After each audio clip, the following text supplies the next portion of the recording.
ever since the 49ers made their move to get that third pick in the draft, the question has been, what are the Niners going to do on Thursday night? I mean, we know they're going to take quarterback.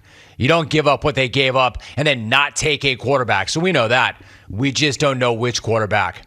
And while you really cannot assume anything at all this time of year, you can assume this. You can assume that they will not be taking Trevor Lawrence because we know he's not going to be there. He'll go first overall to Jacksonville. That much we do know.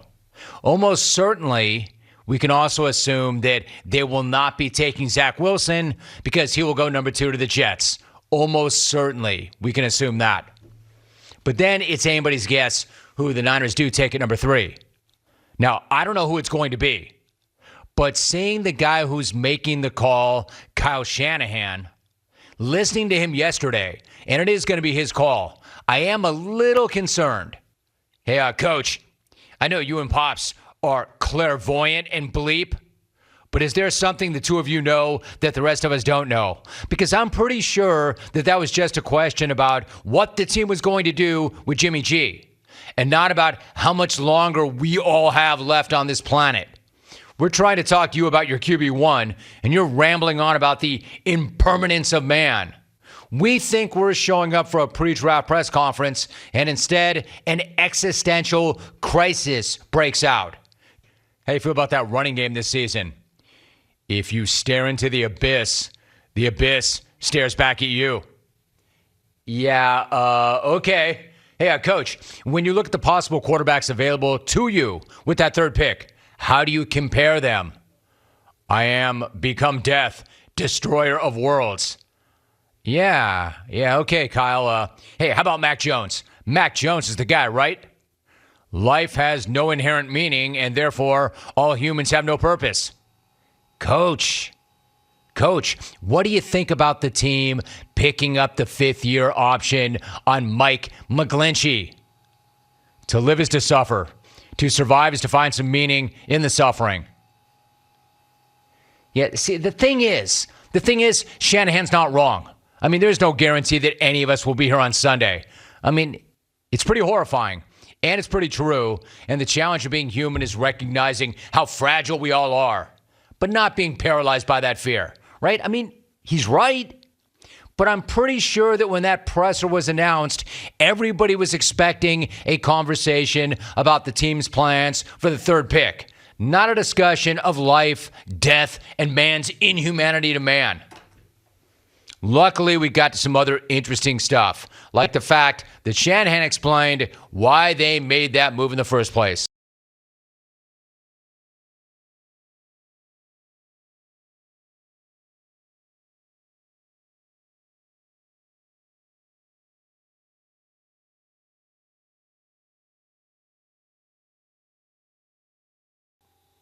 Yeah, either that or we'll all be dead by Sunday. Yeah, actually, Coach, now we're getting somewhere, kind of, sort of, not really. I mean, what do you think when you hear that? What does that tell you? That tells me that despite everything they would have you believe, Jimmy G is not their starting quarterback anymore. I mean, maybe.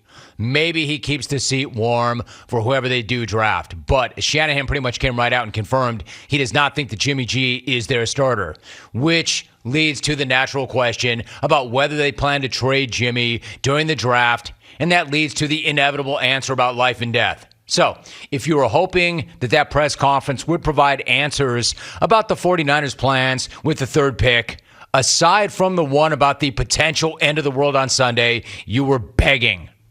Sort of. Because Shanahan, I mean, coy as can be, he did say that when they made that move, and it was a big move, they made that move with a player in mind, and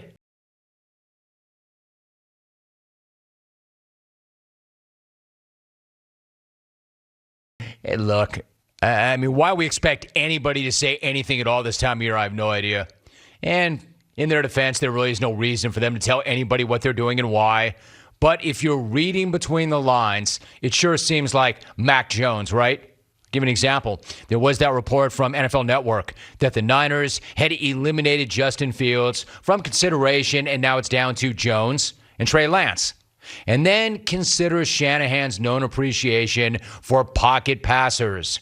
Then you have him bringing Drew Brees up out of nowhere when he was asked about the value of mobility now around the league.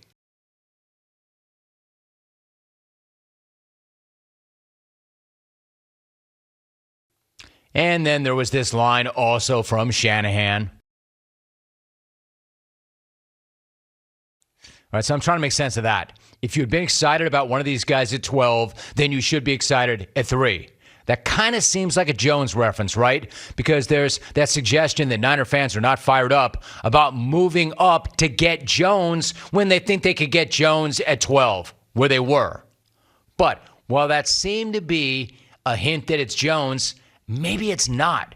Maybe it's just smoke. It could be smoke. Generally speaking, if I hear anything consistently this time of year, I assume the opposite is true.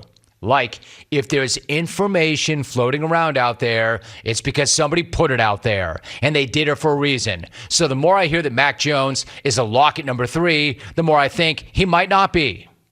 Then again, not to confuse matters even more, then again, picking there's no reason for them to have a smoke screen. We know who the first 2 picks are going to be, so they'll have their choice of the remaining quarterbacks at number 3, so there is no need for any smoke, right?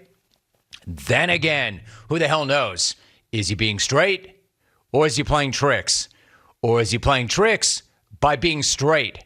Is it a bluff, or a double bluff, or a triple bluff? Who the hell knows? Man, who knows? This is the only thing I know right now. I love the move.